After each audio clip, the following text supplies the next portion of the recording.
Welcome back, everyone. I would like to introduce you to my next guest, James Bluett. Hey! So good to see you. Thank you. All right. Never know. Konnichiwa. Never know exactly what to do with this. Okay.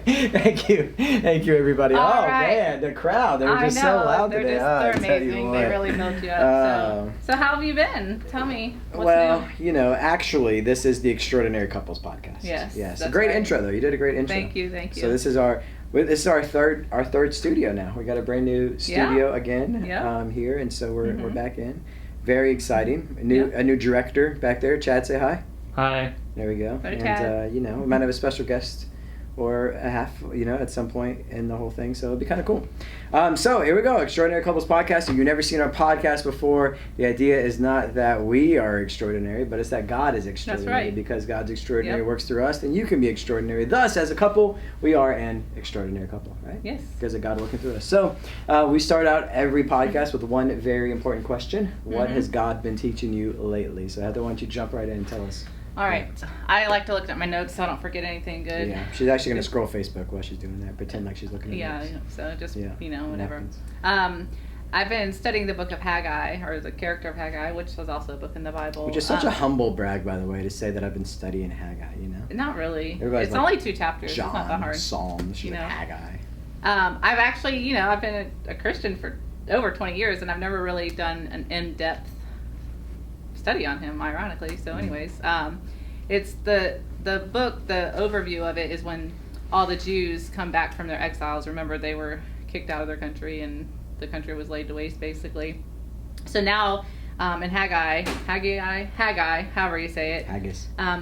This is when they're all coming back from captivity. And then, I was just thinking, imagine what they've already been through. They've already been through so much, and famine and desolation, and I just can't imagine. So now they're coming back, and now they're able to start rebuilding the temple of God. So kind of like what we would be building a church in modern day. So this really resonated with me.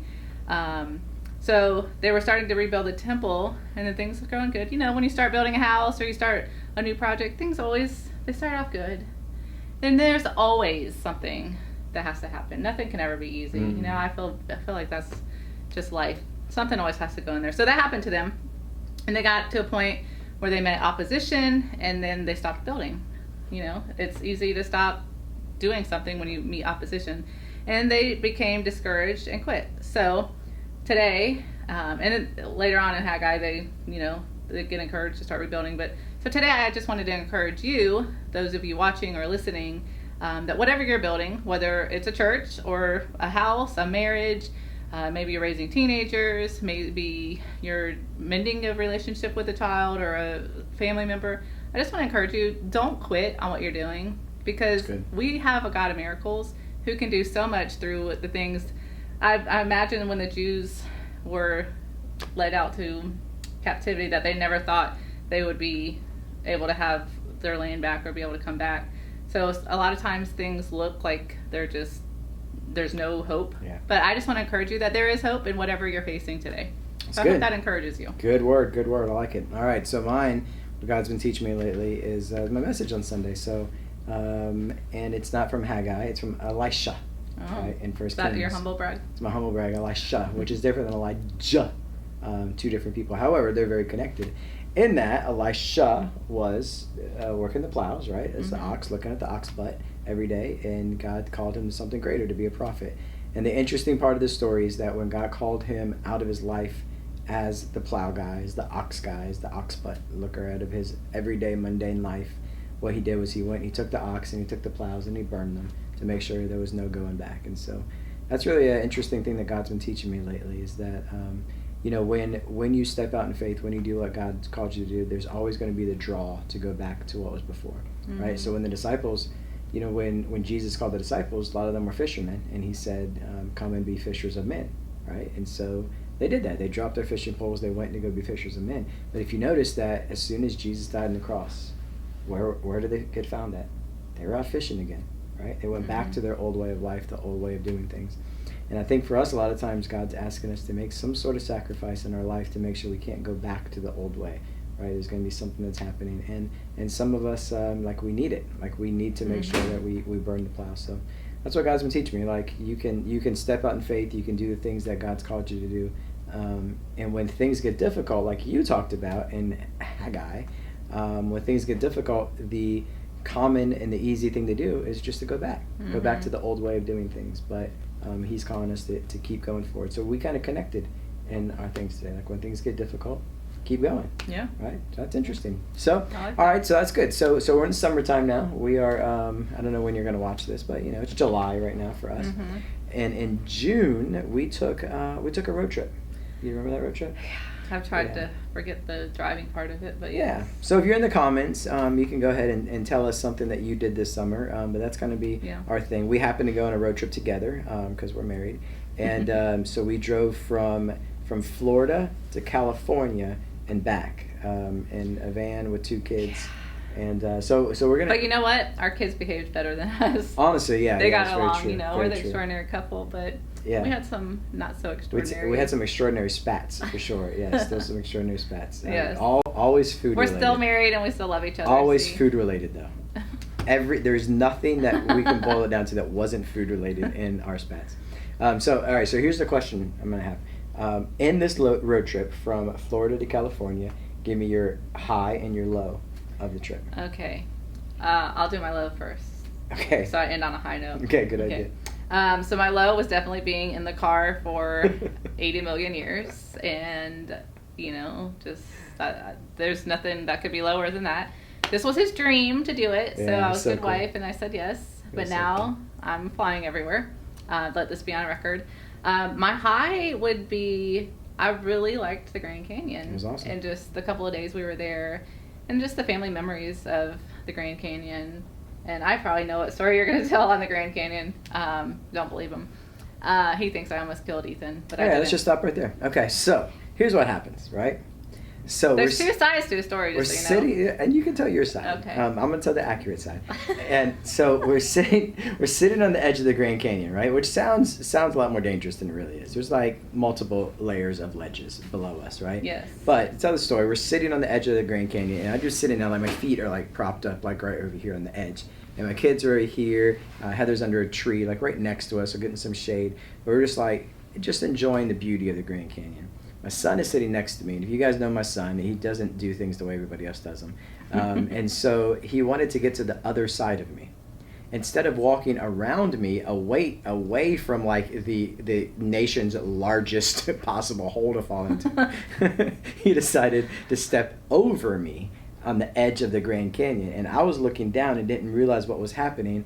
And he always wears a backpack. And so as he's stepping over me, she freaks out and grabs his backpack, which to me, tell me if I'm wrong in the comments, but to me made it even worse, because if somebody's pulling your backpack, then you're going to naturally pull forward, and he could have fell off the edge of the Grand Canyon. And so interesting, because Kate happened to be filming a video at that moment, so she can hear. Well, here's what my thinking of the pulling back the backpack, I pulled him far enough back to where it actually pulled him too, so that it would save him from going tumbling. Yes, it did. It was just, But anyways. Or we could have just let him step over us and it was perfectly fine. But anyways, that's a side note. That was a moment of panic. That was basically, our son almost died in the Grand Canyon is really what we're finding out here.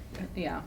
Anyways, I feel like maybe I should change my high because you ruined my high. My high of the story. I thought it was great. So. He survived. Yes. He didn't die, yes. Anyways, I really liked the Grand Canyon. If you have not been, you need to add that to your list. It's just so different. It's great. The pictures don't do it justice. Yeah, it's great. That was my high low.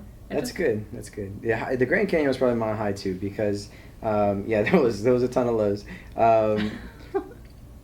Just so rethink if you want to do a road trip. No, it was great. We just had a lot of stories. Like from now, like once it's not so tender, years from now we'll laugh at these stories. But my low was we were in New Mexico, which if anybody's watching from New Mexico, I'm not even gonna apologize. I don't like your state. I've heard there's nice parts. We just happened to go to the part where they said apparently it's like Gotham City, but Batman left 10 years ago. Listen, it was awful. So we were there and we were trying to find food, a common theme of our trip. And because everybody's got different COVID restrictions, everybody's got different hours, everybody's got different everything. And so here, this particular part, everything closed at 8:00, and it's 8:30, and we're trying to find food. And so me and Ethan drove to the next town over because we saw that there was a Chick-fil-A up until 9. So we're trying to go, and it was the scariest thing I've ever seen. Like, I mean, we grew up in Tampa. We grew up, you know, like we grew up in the city. We lived in Atlanta. We've been downtown in Atlanta at night. Like, there's been a lot of scary things that we've been around. Like, I've been in Cuba. Right? I've been in the middle of a communist regime. There was nothing scarier than 8:30 at night in Albuquerque, New Mexico, because those are some freaky people out there, man. And it's obvious why they closed at 8, because it's sad, but it looked like there was a drug problem that was there, and there was just random people constantly Gotham walking City. the street. And so me and Ethan and they're like, man, we gotta lock the doors. And we saw, I had to have some explaining to do with Ethan, which also leads us to when we got to California. We got to California to go to the Hollywood Walk of Fame, and there was a particular parade happening that day, to which people were walking to the parade, and we had some more explaining to do to our children as to why people were dressed a particular way. So that was interesting as well. So the lows to me, I think, are going to make like hilarious stories one day. Yes. We're just not ready for it right now, but eventually they're going to be hilarious stories. Still recovering. But the high to me was just the whole thing. I just loved it. I loved going on the trip and being on the road and seeing all of that. That's what was really cool, is that you can go from one side to the other and you can see how everything changes and all the different you know, we just got a beautiful country. Yeah, you know? I can't believe how much nothingness there is in our country, but beauty. What I loved was going, when we got off and went on Route 66 for a little bit, and you can see, like, I just love abandoned buildings and just picturing what things used to be like back in the day, and just picturing all that, and that was really cool, being on Route 66. So Yeah. that was our road trip, our super epic, long, once in a lifetime road trip that we went Florida to California and back. So we can say that we did it, and kids can say that we did it, and all that stuff. So that's good. We had some highs, you know, a couple of highs, and then, you know, some lows. Yes.